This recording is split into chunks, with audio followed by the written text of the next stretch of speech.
The refraction of light through lenses alters the characteristics of images.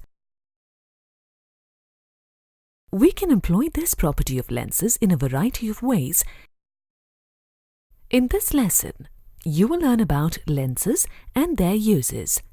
At the end of this lesson, you will be able to define a lens, list the types of lenses, analyze the refraction of light rays through a convex lens, analyze the refraction of light rays through a concave lens, apply the lens formula and sign convention to find the image distance, and to find magnification. Spectacles use lenses to form clear and sharp images. A lens is defined as a piece of transparent optical material with one or two curved surfaces to refract light rays. A lens may converge or diverge light rays to form an image. Reading glasses, binoculars, and optical instruments such as telescopes use lenses to enhance images of objects.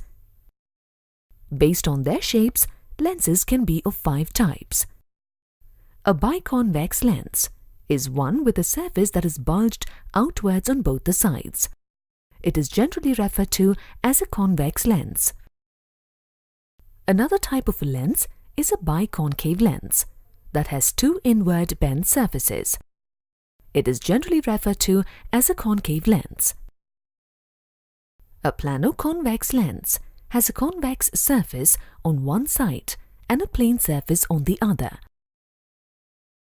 A plano-concave lens is the one that has a concave surface on one side and a plane surface on the other. A concavo-convex lens has a concave surface on one side and a convex surface on the other. Convex and concave lenses are important as they are more commonly used than the other types of lenses. We will focus on these 2 types of lenses in our study. In your study of lenses, both convex and concave, you will use some general terms to identify the location of images. Optic center is a point on the axis of a lens such that any light ray passing through this point emerges without refraction. It is also known as the pole of the lens. As shown in the figure, O is called the optic center of the lens. Principal focus. Principal focus is a point on the axis of a lens. This is the point where a beam of light parallel to the principal axis, after getting refracted, meets in a convex lens or appears to meet when produced backwards in a concave lens. Principal foci occur on both sides of lenses. Principal focus is also known as the focal point. In the figure here, F1 and F2 are the 2 principal foci. In a convex lens, if an incident ray passes through a focus and its emergent ray passes parallel to the principal axis, then that focus is called the first principal focus. If an incident ray passes parallel to the principal axis and its emergent ray converges at a focus, then that focus is called the second principal focus. In a concave lens, if an incident ray is directed towards a focus and its emergent ray passes parallel to the principal axis, then that focus is called the first principal focus. If an incident ray passes parallel to the principal axis and its emergent ray appears to diverge from a focus, then that focus is called the second principal focus. The distance between the optic center and the focal point is called the focal length. Here the focal length has been represented as OF1 and OF2. A lens in which both the surfaces are convex is known as a convex lens. Light rays incident on a convex lens get converged at its focus. This is why a convex lens is also called a converging lens. Children often use them to make paper burn by making sun rays converge on a point on the paper. Convex lenses are used as magnifying glasses by palmists to study palms. They are also used by fingerprint experts for magnifying and studying fingerprints. Now let's analyze the light rays propagating through a convex lens. When an incident ray is parallel to the principal axis, the emergent ray passes through the focus. When an incident ray passes through the optic center, it propagates without any deviation. When an incident ray passes through the focus of a convex lens, the emergent ray passes parallel to the principal axis. Thus, we can predict the positions and the characteristics of the images formed using convex lenses, based on how a light ray incidents on the lens. For each position of the object, consider two light rays emanating from a point on the object. When an object is placed at infinity, the image is formed at f2 and is real, inverted and highly diminished. When the object is placed beyond 2f1, the image is formed between f2 and 2f2 and is real, inverted and diminished. When the object is placed at 2f1, the image is formed at 2f2 and is real, inverted and of the same size as the object. When the object is placed between 2f1 and f1, the image is formed beyond 2f2 and is real, inverted and magnified. When the object is placed at f1, the image is formed at infinity and is real, inverted and highly magnified.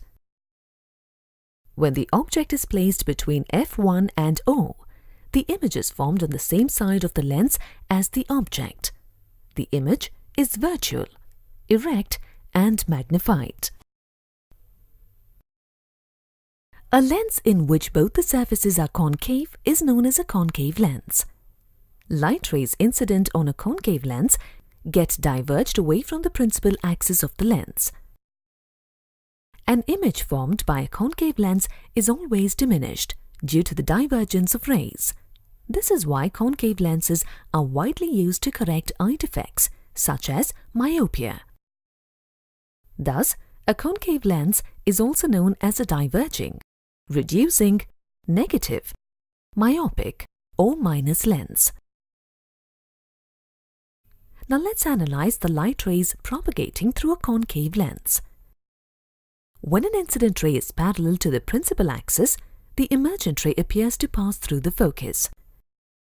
When an incident ray passes through the optic center, it propagates without any deviation.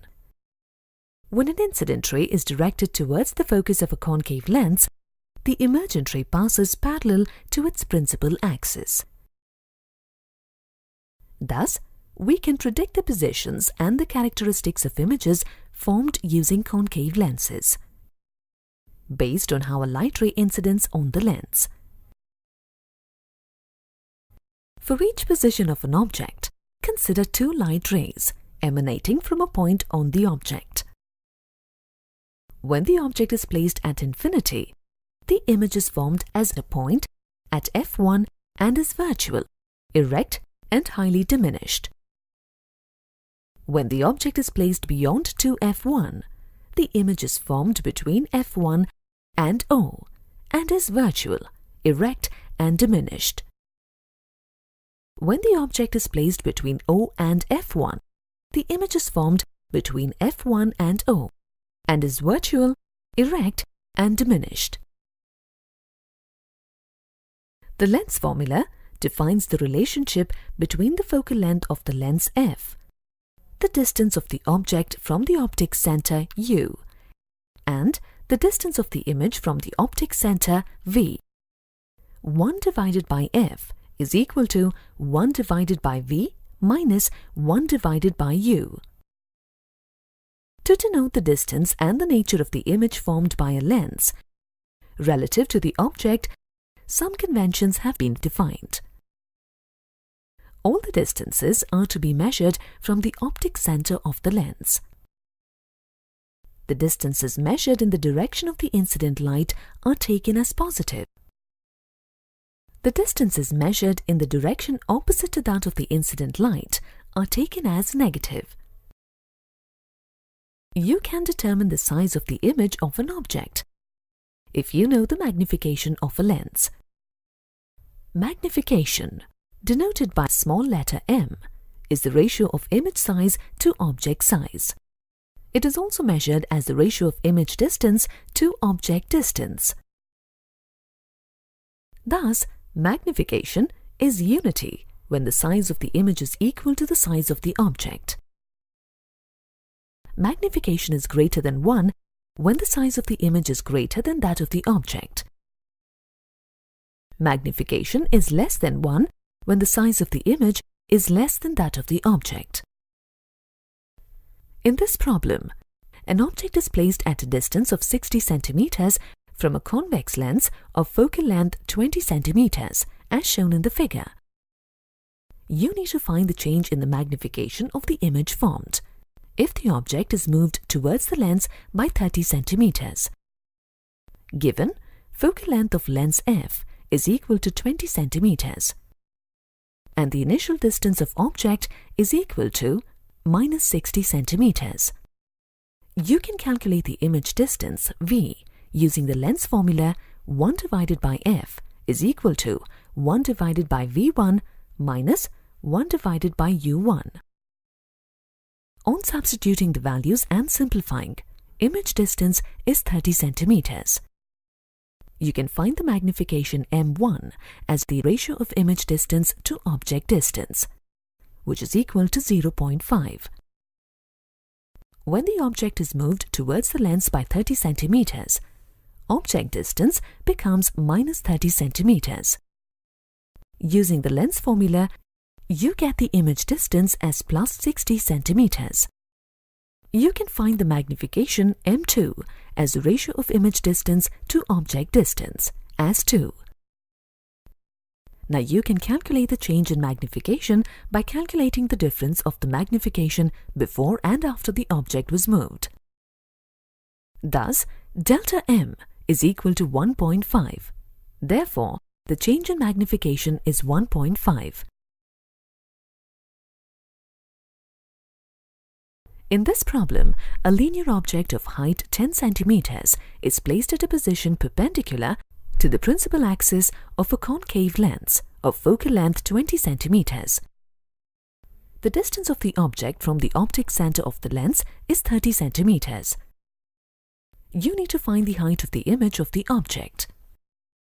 Given, in accordance with the sign convention, the focal length and the object distance are negative. Therefore, the focal length of the concave lens f is equal to minus 20 centimeters.